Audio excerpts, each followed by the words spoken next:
Hello and good evening. Welcome to another Capitol Live event brought to you by Spotlight PA. With partisanship in the Pennsylvania legislature at peak levels, lawmakers this year are gearing up for the once-in-a-decade brawl to redraw political districts, and the stakes could not be much higher.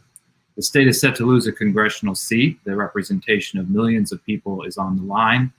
And despite organized and sustained efforts, the redistricting process still lacks meaningful transparency and checks and balances to prevent lawmakers from acting solely in their own interests. The potential conflict in the process is clear.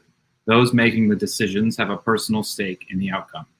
If no one is watching, there are countless ways politicians can manipulate and gerrymander districts to give themselves or colleagues an advantage, limit voter choice, and predetermine the makeup of the legislature and congressional delegation.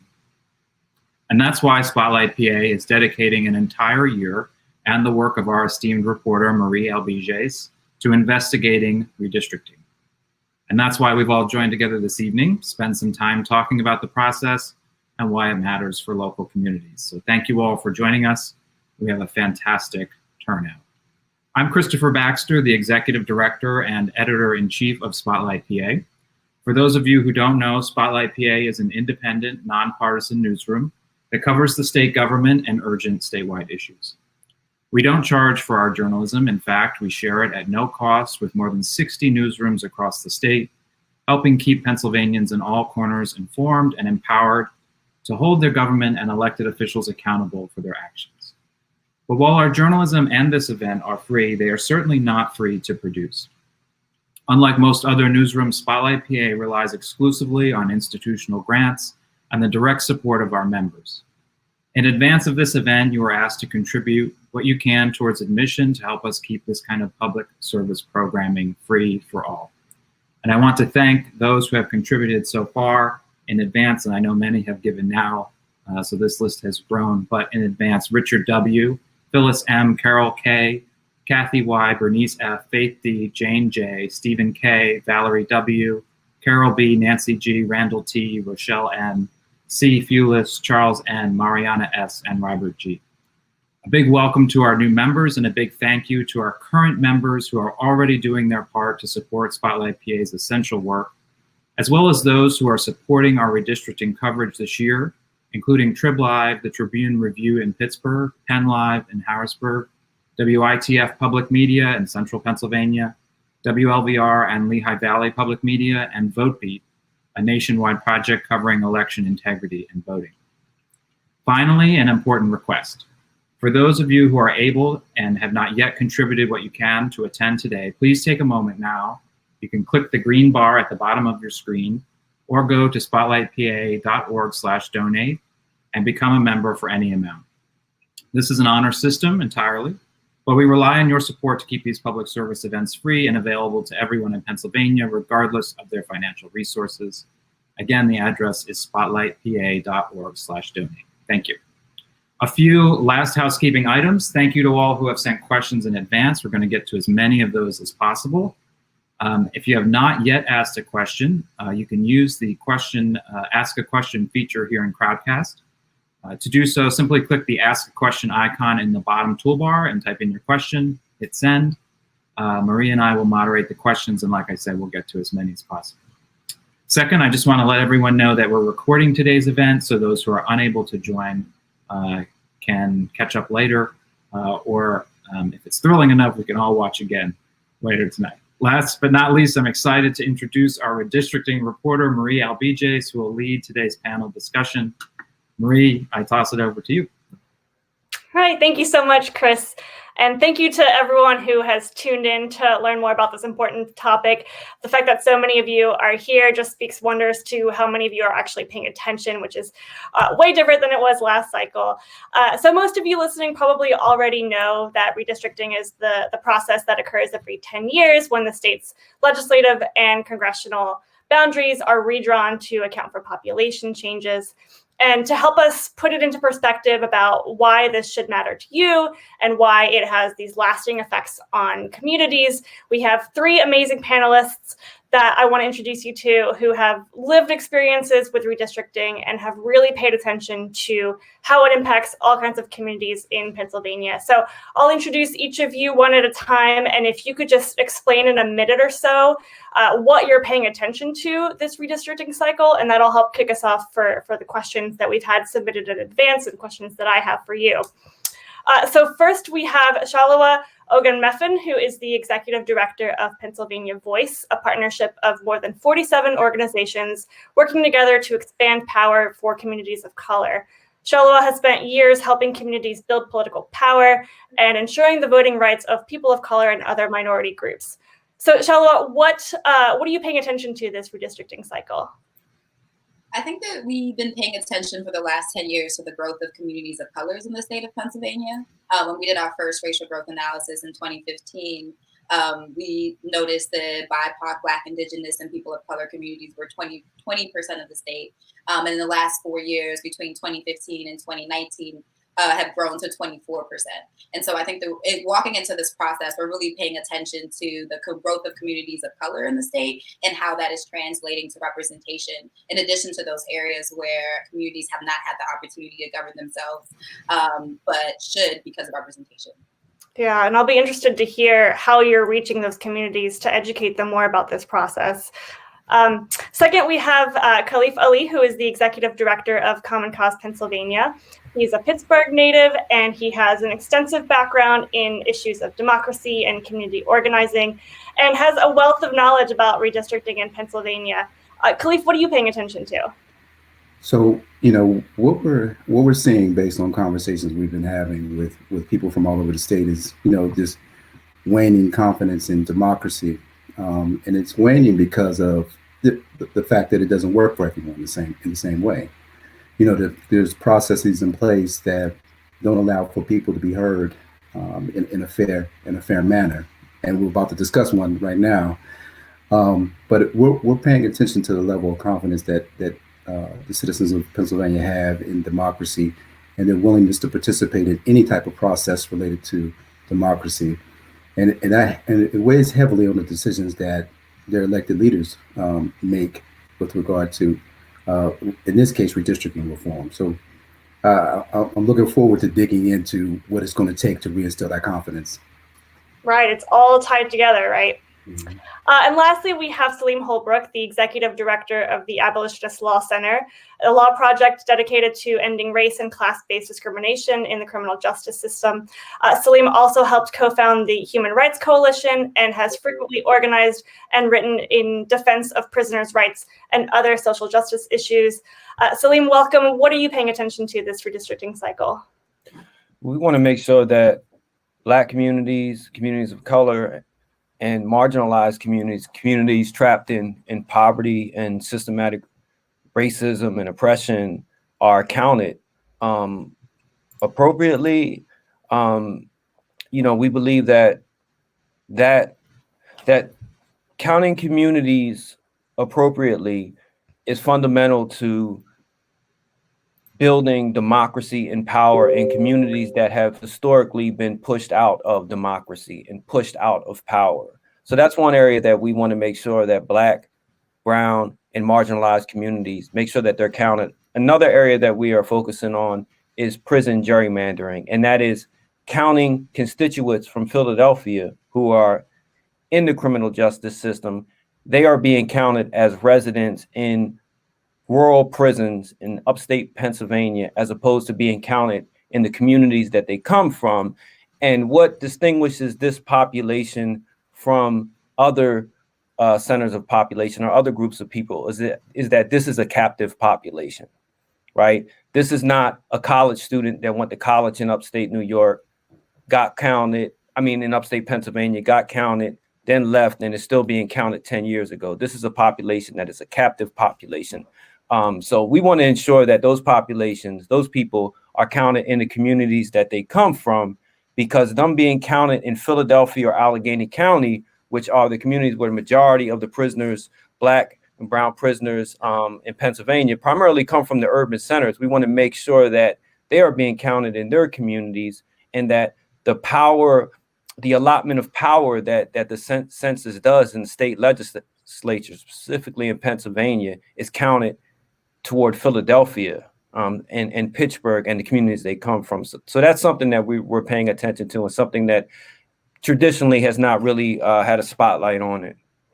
Right. And to your last point, I'm glad you brought that up, in that, you know, it matters where you get counted in the census, which determines the population changes over the next 10 years, because it also determines who is representing you for the next 10 years. And that has huge impacts when it comes to what bills are being considered and that sort of thing. So definitely want to get into that. First, I want to start with a topic that several people have asked about that I hope gets to the heart of why people should care about this. And it's about the role that lawmakers play in drawing their own districts, right? It all goes back to, you know, who's in charge of doing this and how that helps or hurts communities, like you said. So Shala, I'll start with you, and Salim and Khalif, if you want to weigh in as well. But what do you see, Shala, as the advantages for lawmakers who are drawing their own maps and the disadvantages for the people that they're representing? Yes, thank you. And I think there's several different lenses that you could look at this process through. One of the lenses that you could look at it through is communities of color and representation and prioritizing those communities. One of the lenses you can look at this process through is fairness, equity, right? And I think that as a lawmaker, you're challenged in looking at the process through either of those lenses because of your own self-interest and how it shows up in the process. And so when we're talking about redistricting, we're talking about the process of making sure communities throughout the Commonwealth, you know, we started with the census and making sure that every single person counted, but making sure those communities are then having representation when we're drawing those maps and able to actually have governing power over themselves. And so if I am a lawmaker and I'm currently in office and we're talking about prioritizing like groups of and populations of people who have been historically, purposefully and intentionally disenfranchised from the process. And we're talking about making sure that they actually have that representation and have that governance power that they should. If I am the representative of that district, I'm going to feel challenged by that, right? And so the self-interest of the community in this process is not necessarily the same as the self-interest of the people that are in power over them. And so we're going to see those challenges with power play out in several different lenses and several different parts of this process. Because you have that for themselves, but then also thinking about just general incumbency, you know, as a lawmaker, like I am in this position, but then also the people that I work with every day are in similar positions. So maybe we're not talking about my district. Maybe we're talking about the district of an ally. Maybe we're talking about the district of a friend across the state, right? But like my self-interest, again, aligns more with like my friends who I'm working with on a regular basis often than it does in the self-interest of my community, because I'm in a position where I have to choose one, right? And then in addition to that, we have to talk about party politics, right? Like we all know that the redistricting process is not supposed to be like party politics political. It's political because we're talking about people, but it's not supposed to be deeply invested in politics in that way where we're talking about one party over another. But the truth of the matter and the way that governance works and the way that structure works, we see it in every level, not just at the state, not just municipal, not just at the federal. But the truth of the matter is that inherently the job is political in that way. It is some level of partisan all the time. The way that policies pass is partisan. Look at you know, like the way that the level of shame that someone has to take on when they go against their party is very strong. And that is a powerful force. And so in addition to your own self-interest, the self-interest of your friends, you then have to deal with party politics. And there's just incentives along this way for you to prioritize what is best for, you know, big capital P politics inside of Harrisburg, or capital P politics inside of City Hall, or capital P politics inside of, you know, downtown in DC, than it is for you to stand up for the self-interest of communities. And then if you look at the process itself, it doesn't demand extensive community engagement in the way that it should. Like if we are redrawing communities should have a seat at the table in defining themselves. If not, like that should be the first thing we do, right? And so I think that that's just another like layer of kind of like tension in what the process is supposed to do versus how the process is actually designed. And so when we have lawmakers, and I'm incredibly excited, and I saw earlier today that our first 4 members of the Legislative Reapportionment Commission were seated. I'm incredibly excited. Like, I cannot tell you how excited I am to see and to experience Leader McClinton's leadership in this process. The first Black woman who's a part of the LLC in Commonwealth. I cannot tell you how excited I am for that, and to really experience what that brings to the process, because that brings a different perspective. That brings a perspective of people who have typically been left out of this process when we're talking about power. And so I am very excited to see her leadership, but she still has these challenges because of the position that she's in, and that's just something that we're going to have to reckon with in every step of this process. Yeah. A lot to unpack there. I do want to take a moment and talk about the historical nature of this moment when the 4 legislative leaders were named to the commission that's going to draw our state House and state Senate lines, and lots of history being made here. First person of color to be on the commission, first female commissioners, as well as the first, I think it's the first repeat member in Senator Jay Costa, who was on the commission 10 years ago as well. So we're going to go into a lot more of that. But Khalif, I want to ask you, since you've been studying this for a really long time and watching it all play out in Pennsylvania, can you think of any examples where what happened, what Shala was describing, in which a lawmaker is taking on his own self-interests rather than that of the community, and you've got these communities in Pennsylvania that have been marginalized because of the redistricting process? Are there any areas in particular or communities in particular that you can think of who have traditionally been impacted by this? So I want to say, first of all, Solomon kind of took it away. She gave a great answer. So, when I think about this, I think about,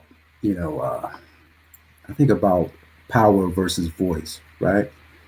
So we're talking about what it takes to hold on to power when we talk about gerrymandering. What's the system that's in place is designed to keep those same people in power for as long as possible to advance an agenda that has nothing to do with the people of Pennsylvania. Nothing to do with the interests of the people of Pennsylvania.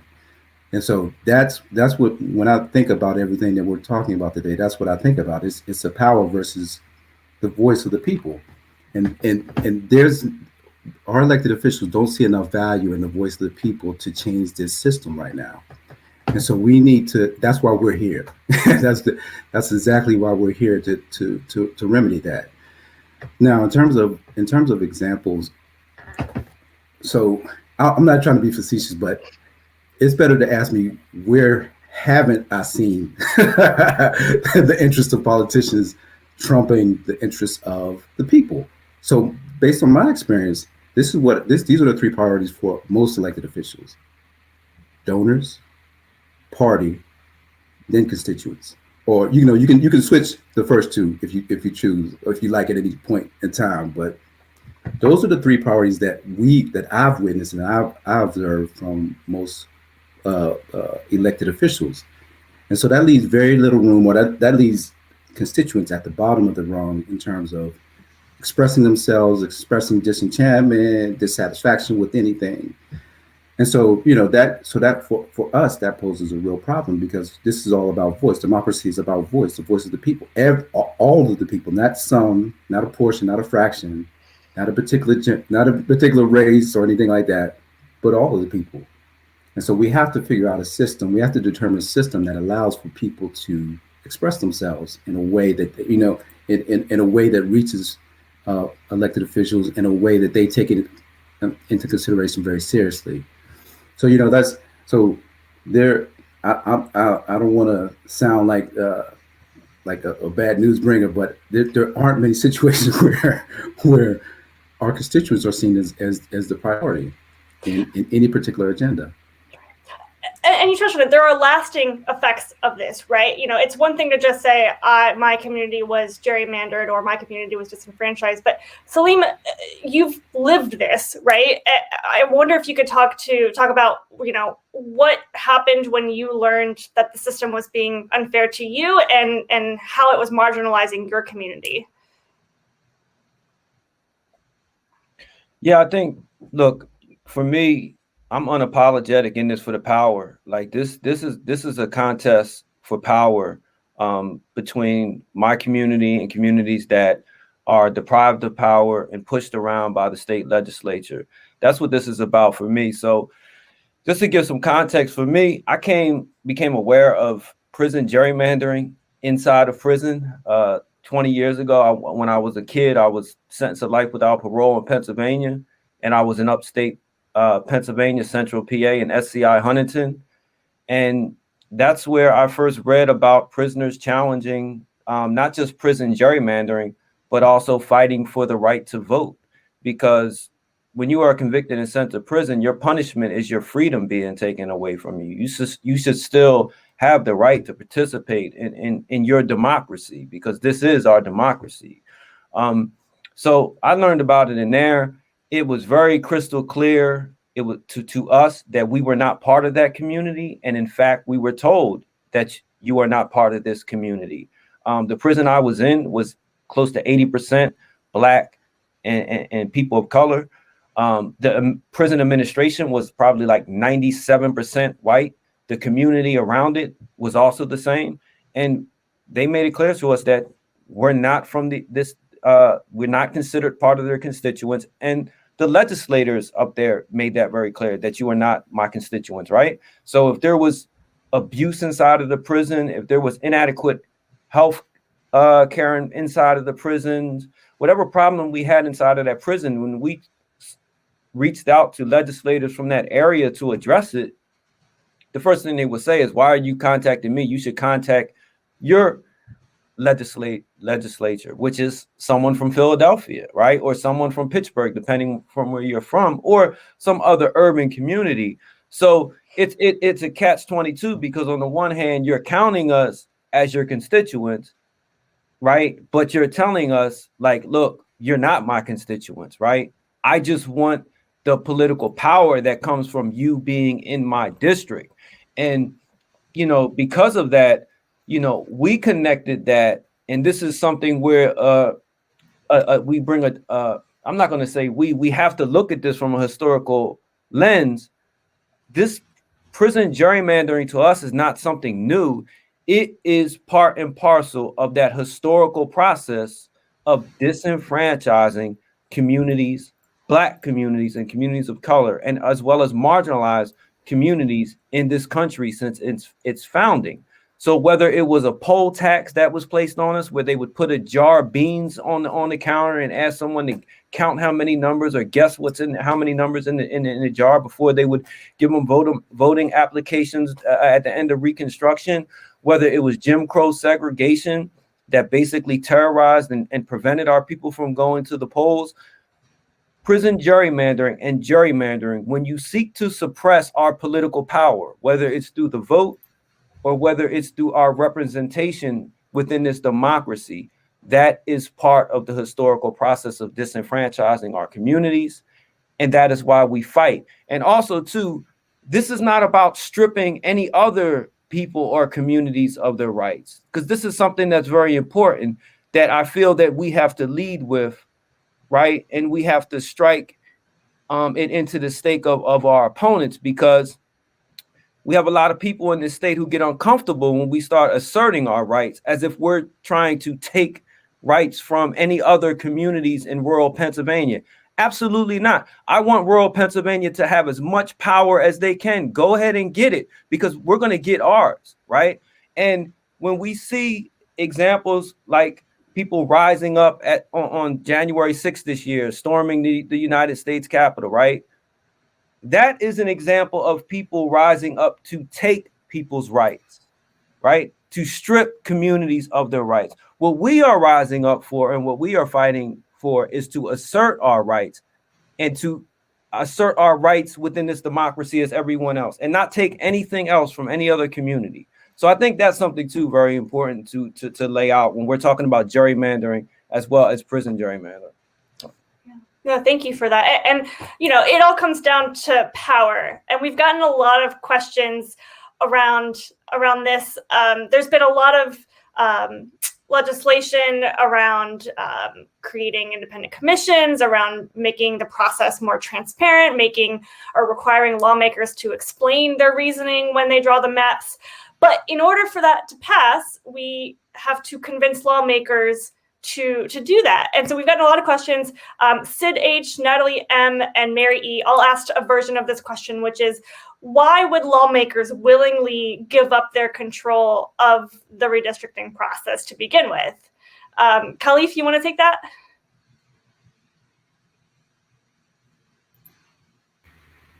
Sure. So let me just say this before I begin. So everybody is for change, right? You talk to people, they say, oh yeah, we love change. Change is good. We gotta have it. Gotta do it. But in reference to what Robert was saying, everybody's for change until they find out what they have to sacrifice in order for change to occur, right? So I think you have to, so at this point, there has to be a critical mass of people, of citizens, of voters in the state of Pennsylvania who are demanding that there be a process that allows them to be heard, right?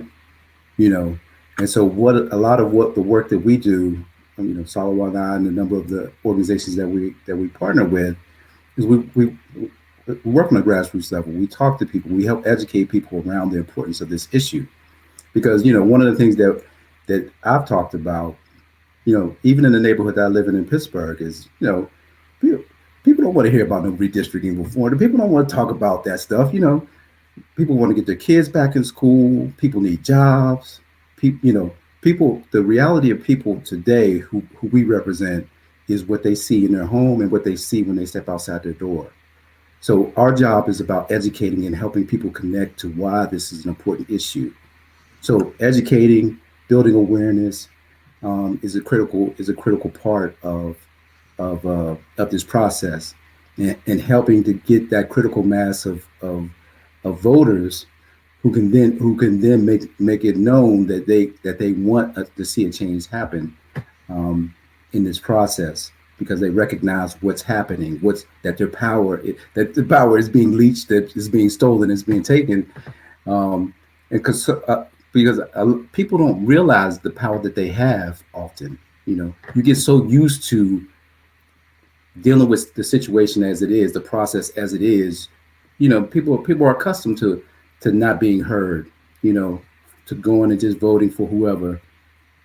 But the important part of our work is about educating and helping people realize the power that they have when they're active, and when you become active and you let it be known that you're dissatisfied with this process, I think you then begin to see the changes that that we're looking for.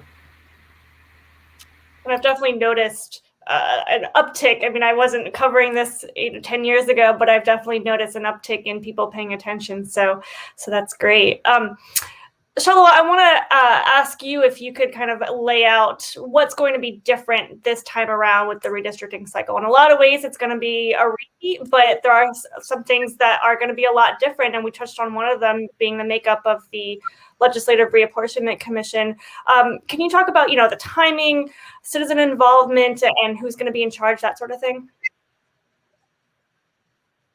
Yes, of course. And, I think a lot is going to be different this year. And the first thing that's going to be different is when the state receives the data from the census. So we know that we went through a very extensive process, as we do every 10 years, to make sure that every person is counted.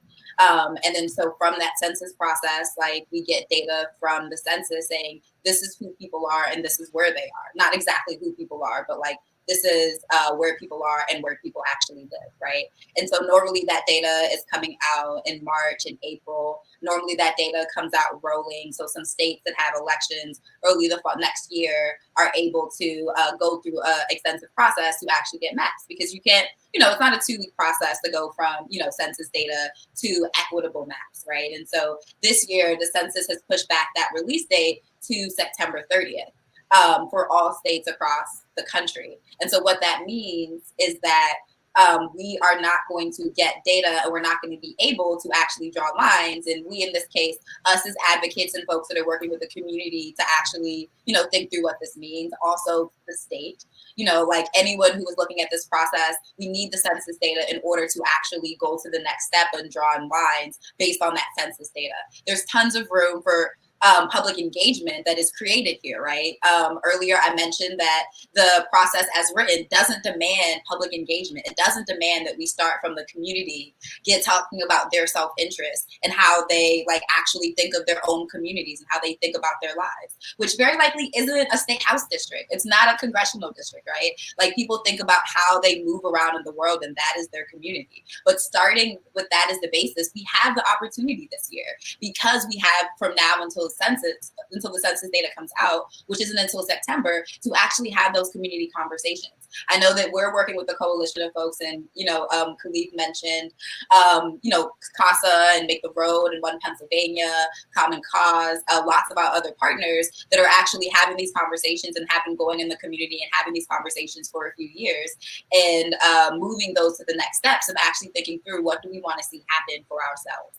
And so that's going to be different in the process this year. We have a lot more time for robust public engagement. We're going to get the census data much later than originally expected, which also creates a very short timeline between when we get that census data and when we would need new lines that have been signed off by the Pennsylvania Supreme Court in order for those lines to be effective for the 2022 election cycle, which could impact a lot of different things, right? And that starts to bring up a few different questions.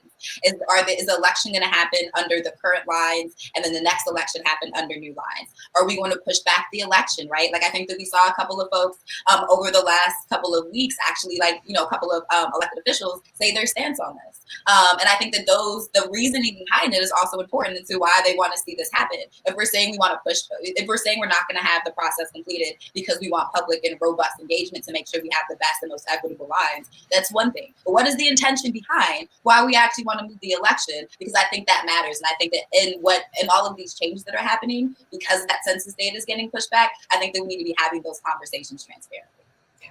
And this is not unique to Pennsylvania. Obviously, every state is going through this. Every state has either constitutional deadlines or legislative deadlines or deadlines to get candidate filings in. So Pennsylvania is not unique, but we each have our own challenges. Interesting question we got that I want to direct to Salim, and you might know the answer probably better than I do.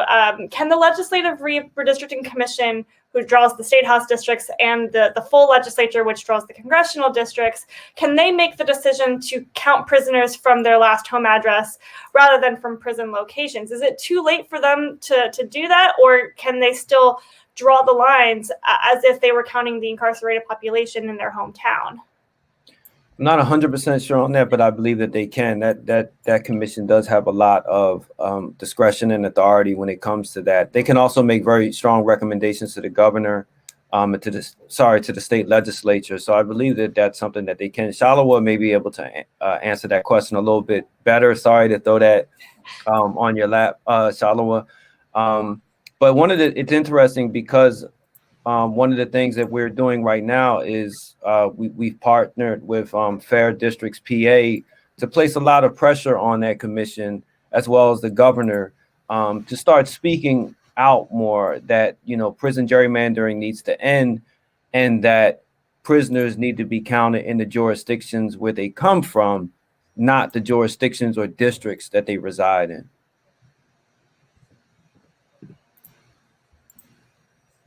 Charlotte, did you have any more knowledge on that? Sorry, I'm trying to unmute myself. Oh, you were unmuted. Now you're muted. There you go. There you go. Sorry. It is possible. It's about data, and it's about how we are interpreting data. On the side of the folks who are drawing the maps, the data is there, right? It's possible to be able to interpret the data and say, these are the people that live in this district versus these are the people who are counted for at this prison. And then, there's some work that has to be done there, and that work needs to be done. I don't think that, saying that it's going to take an extra week for us to run numbers, it makes a reason not to make sure we count people in the right place. Mm-hmm. So you mentioned this a little bit earlier. We've gotten a lot of questions about this, how to ensure fairness in the maps. So when the lawmakers do finally sit down and hopefully show us their proposed maps, what are each of you looking for when you consider a fair map? And what should people listening look for when they're evaluating the maps? Khalif, why don't we start with you?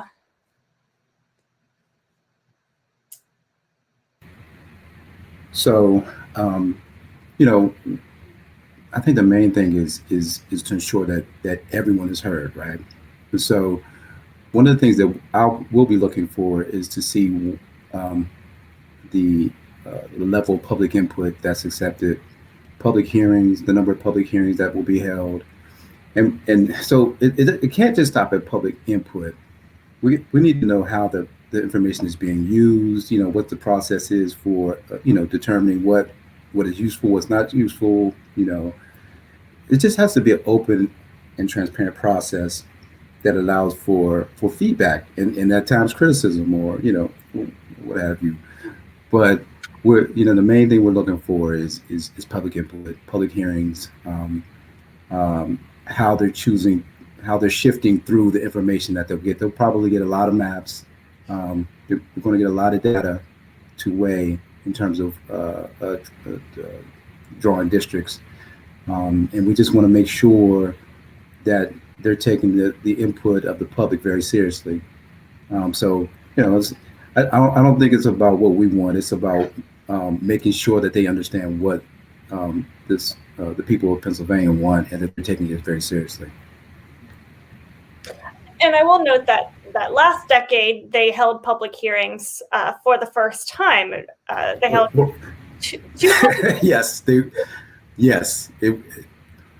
those were very, and I'm not even sure how they advertised for it, but it was two hearings. It wasn't much. Well, the reason I ask is I want to, how much of that public input do you think was taken into consideration when they drew the maps? Because last decade they waited until the last minute to reveal the maps, and they explained their reasoning, and they said we drew the maps this way and kept these incumbents in power and did this and this. How much do you think that they considered that public input, and do you think that that'll change this time around? So based on the way the maps were drawn, probably zero. With probably zero input or very, very little. We know in 2010 it was pretty much a shadow commission. Most of the things were done behind closed doors. When in the bill it's just a geography description. So you can't get a good feel for what the maps look like based on the description in the bill. And we know that legislators had very little time to actually weigh in and see the maps and actually weigh in and give feedback and input on that as well. So it was a very, very close process. And I can't imagine how they could have weighed much public input with two hearings. And we don't know because everything was behind closed doors. We don't know exactly what the process was because of that. Shalwa, you talked about looking at maps through different lens, through keeping communities of interest together versus keeping incumbents together versus making political districts or competitive districts, I should say. So when voters are looking at the maps and considering what they want their district to look at, what should they be considering? I think that when the public is looking at the maps, the first thing they should be considering for themselves is like, how do I envision my community and how is that playing out in the map before me? So thinking about like our maps right now, if you look at the city, actually in the last hearings, right, like the city of Monroe or the county of Monroe, like really had a lot of folks that went to the hearing that was held in Allentown. Specifically, they were talking about how harmful it was over the previous 10 years because Monroe at that time was split up into 3 different districts. And when they had a problem in their community, they would call their, representatives. It was difficult to figure out who their representatives were. And then after they were able to figure out who they was, and I don't remember, actually, no, I think it was Brother Salim earlier, you were talking about how, having a representative that tells you that, like, actually, I don't represent you, but you do represent me. It was a very similar experience that they described in the last round of hearings from Monroe, where because Monroe was diluted into 3 different districts, each of those individual representatives didn't feel accountable to the city of Monroe, which had its own very specific needs.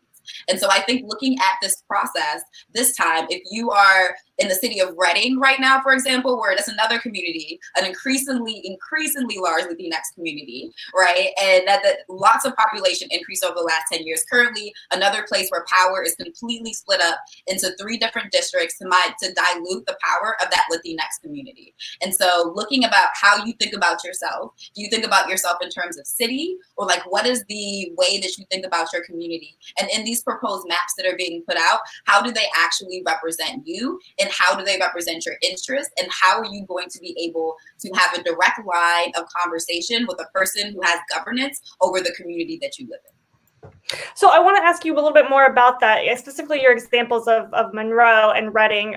Sue S. asks to give examples of how redistricting affects a person's daily life. So, it's one thing to say Monroe and Reading citizens had their votes diluted and are represented by 3 different, districts or 5 different senators. But what does that mean for the average person in Reading who is represented by these 3 or 4 different people? If there's an issue that they care about, what does that mean when they're trying to get that issue resolved or try to contact their legislator? What does that look like for them? What does that look like for them, and what does that look like for the city? Right. And I don't remember the exact scenario that folks from Monroe presented. I wish I did. The archives online are awesome. You could definitely go back and watch the hearings. I did. But the situation they presented was something happened in the city of Monroe, right? And everyone in that city had that same issue. And when they were reaching out to their representatives, like, it was difficult to figure out who the representatives were, because I, who live on this side of the street, have one representative. My neighbor and best friend, who lives on the other side of the street, inside of the same city, literally on the same block, has a different representative. We're experiencing the same issue. Let's say that issue is there's a bunch of potholes. It's probably not potholes, but there's a bunch of potholes on the street, and we want to make sure that, like, our potholes are filled. We're going to reach out probably to, like, our mayor first, right? And let's say the mayor's like, oh, that's actually not our governance power. The state has governance power over this, not the city. And so you actually need to reach out to your state representative. I'm like, cool, I'm going to call my state rep. Oh yeah, my friend Khalif, like, you should call, this state rep as well. They're your representative. Khalif calls, and that state rep is like, oh, you're not in my district. I don't, have any interest in talking to you. And so he calls his state rep. And then Salim calls his state rep, which is also a different person, even though he lives a block over. And so now we're talking about our pothole issue in Monroe, right? Again, all of these are kind of made up. If you live in Monroe, I'm sure this is not the issue or how it happened. But we're talking about a pothole issue in Monroe. The city actually doesn't have power over this, as much of our cities in our states don't. Our state has a lot of preemption power over what cities can actually do. And so when we actually call the representative to get representation, they're like, oh, only one of my people is calling me. Only Shalua called me. So, like, it's only a Shalua problem, versus it's a Shalua, Salim, and Khalif problem, because all of them live on the same street. So instead of you all being able to collectively bargain for what it is that we want to see in our community, you have diluted our power and our ability to organize together.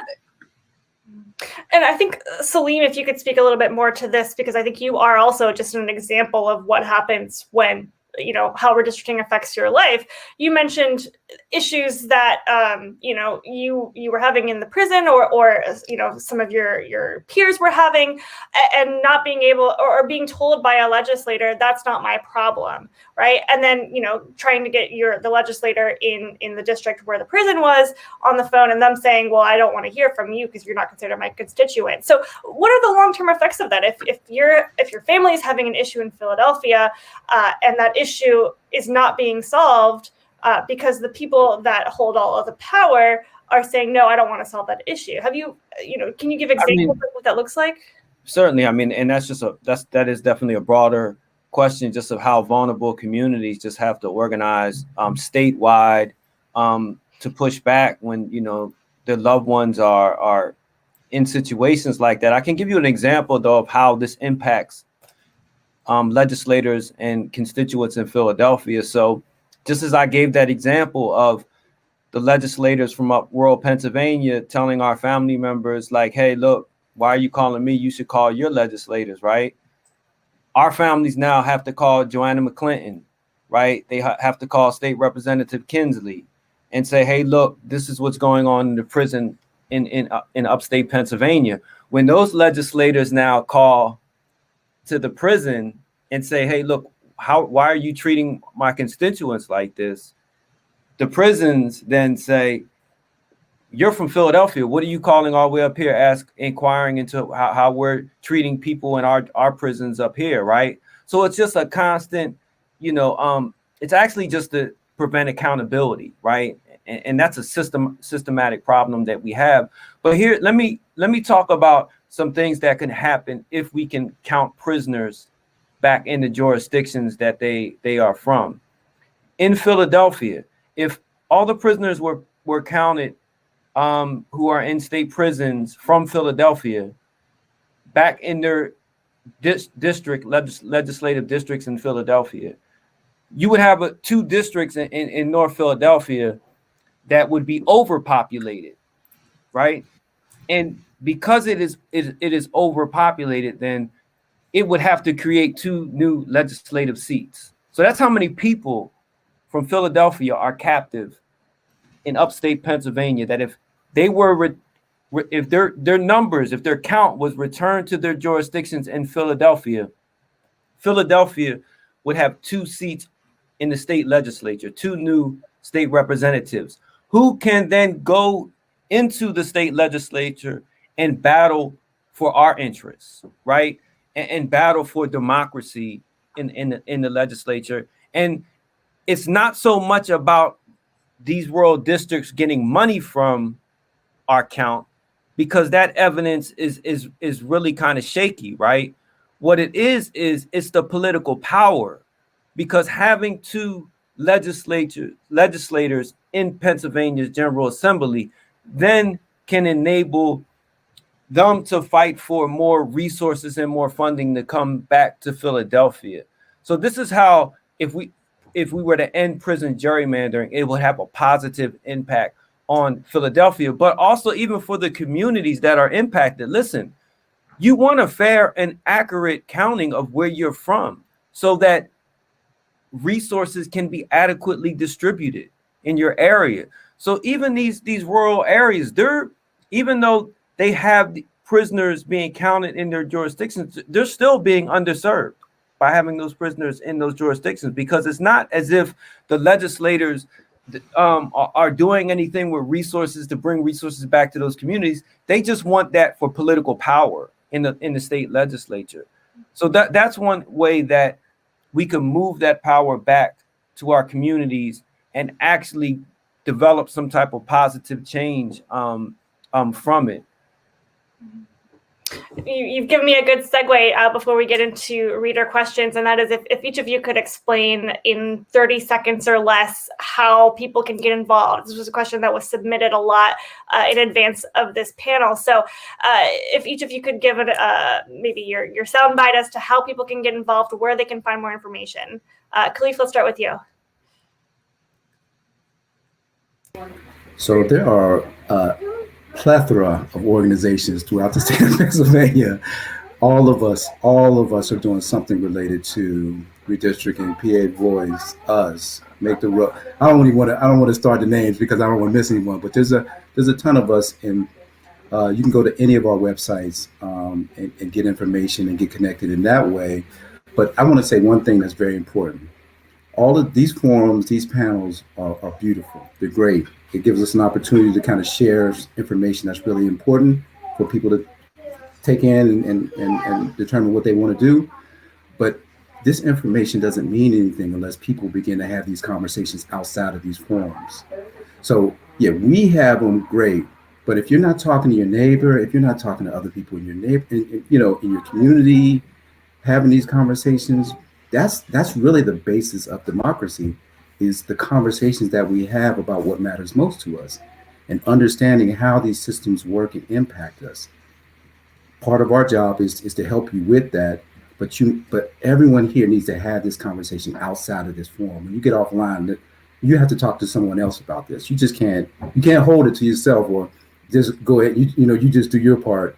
Part of your part is to go out and talk about this. So I would say all of our organizations will help you. You can sign up with any of us, but please have this conversation with someone other than someone who already knows about redistricting reform. Shalawar or Salim, anything to add? Definitely emphasize Khalif saying that there's organizations throughout the state who are working on this, particularly from a power building lens and from the lens of making sure that like Black, Indigenous, people of color communities and the communities that are growing the fastest in Pennsylvania, Black, Latinx, and AAPI communities are centered in the process. I also just want to say that like I think that fair districts are great and just generally, but it's also about equitable districts, and that tension between fairness and equitable is something that we deal with a lot. And so if we're talking about prioritizing Black, Latinx, and AAPI communities particularly, I just want to make sure that we're talking about equitable districts because, people don't necessarily move or live in the blocks that we're talking about when we're talking about just fairness and compactness and congruency.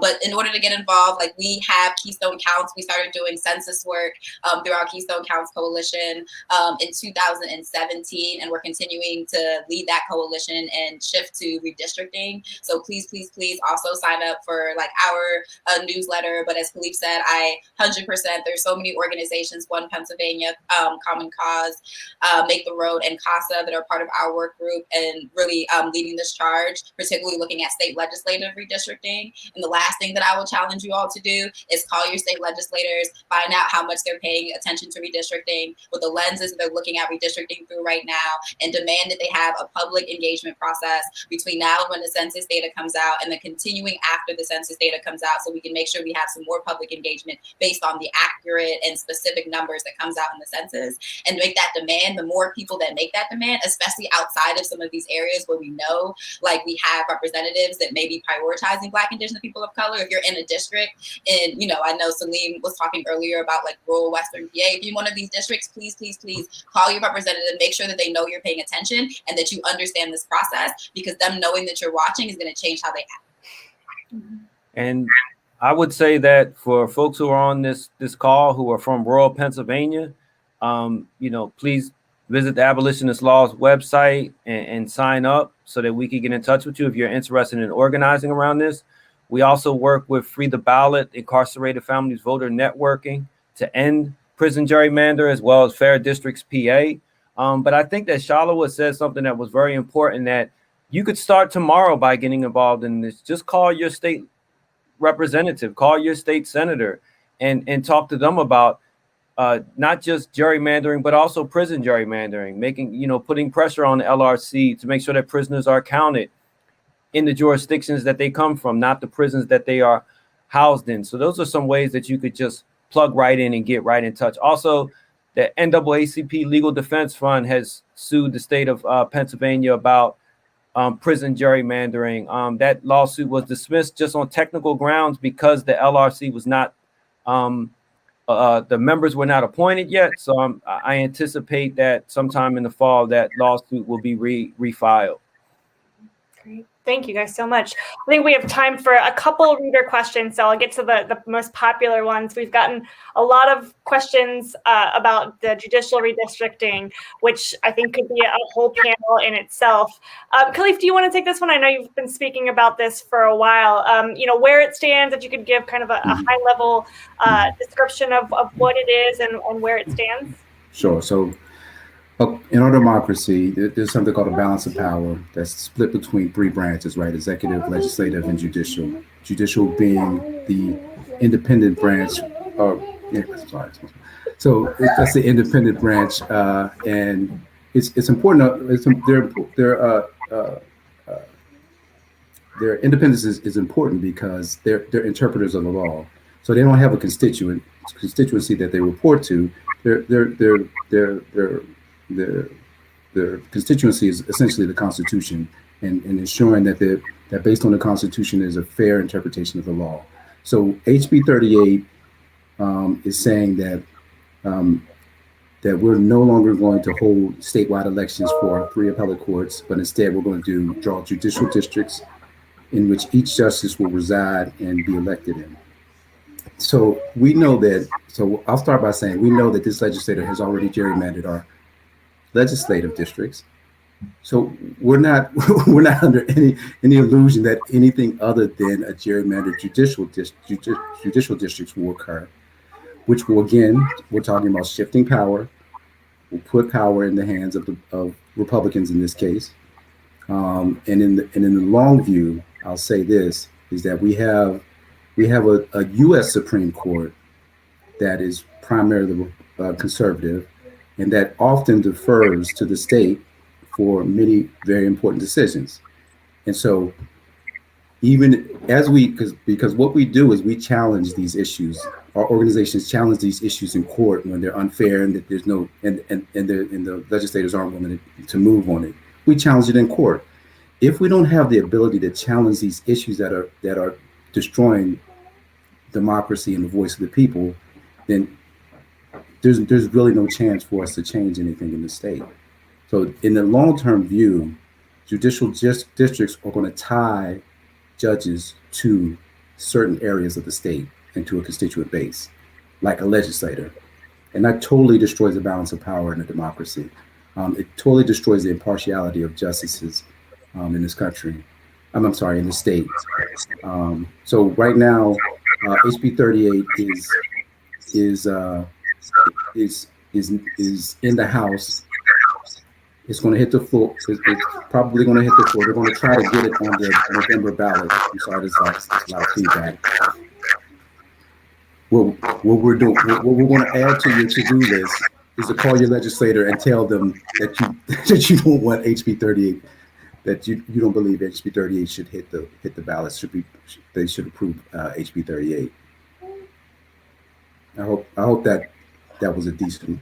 No, I think it came through with the feedback. Yes, it will not be on the May ballot. We know that for sure. Right. There's still a chance that it could be on the November ballot. So it's kind of pending in the legislature right now. Right. I think the last question that we're going to be able to get to is on any legislative reform. So we've got House Bill 22 and Senate Bill 222, which is known as the LACRA Act, that is pending in the legislature. We also have HR 1 that passed in the House of Representatives in Congress, and that would in part allow or mandate that independent redistricting commissions be made for every state. Does Shala or Salim or even Khalif want to just address where all of those things stand right now?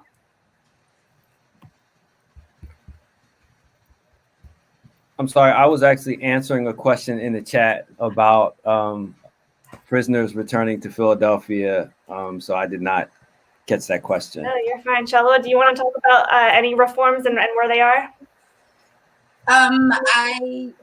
I think that there's a lot of reforms and independent commissions, and there's a lot of different ways that we could go about this process. In the research that we've seen about independent commissions, I don't think that necessarily guarantees that we're going to see racial equity as a part of the process. And so, at least on our end, through the lens that we're looking at a lot of these legislations through, it's like, how we get to the commission that draws the maps is not necessarily something that like we're paying particular attention to, outside of the fact that that commission needs to focus on racial equity.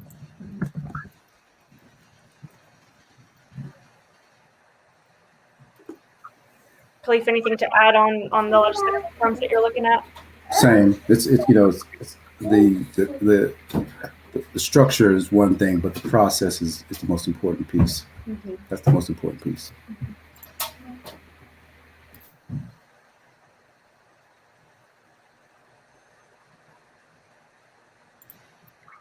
All right. We're at the end of our time together this evening, and I want to thank Marie and all of our panelists for a great discussion. There's so much to talk about here. I feel like we could have one of these events every other week, and we'd have plenty to cover. While there is a long way to go in the redistricting process, events like this are important forums to exchange ideas and keep motivated to fight for transparency and a representative government for all in Pennsylvania. And like our panelists said, information is power, but only if we use it. So take what you learned today, get involved in your community, continue the discussion, and Spotlight PA will continue to do this really important journalism. Today's event was a free public service provided by Spotlight PA, and so this is the time I'd like to remind any of you who have not yet made a contribution and are able to do so, please click the green bar at the bottom of your screen or go to spotlightpa.org/donate now. The contributions of any amount help us keep this programming free for those who need it most, and your support goes directly back into our journalism and events. Thank you to everyone who has become a member today. We're so excited to have you. Members get lots of awesome benefits, including a bi-weekly note from me with some behind-the-scenes looks at our reporting, as well as exclusive member events, one of which we have tomorrow. Finally, I want to just promo our next scheduled Capitol Live event will be a conversation and reader Q&A with Lieutenant Governor John Fetterman and Second Lady Giselle Fetterman. We'll be discussing legalizing cannabis, immigration, racism in Pennsylvania, and more. You can register now for this event at the same link as all of our events, which is crowdcast.io/spotlightpa, or you can just search Spotlight PA Crowdcast, and I'm sure you will find the page. Thanks again, everyone, for joining us. We hope you have a great night, and we hope to see you back here soon. Thanks, everyone.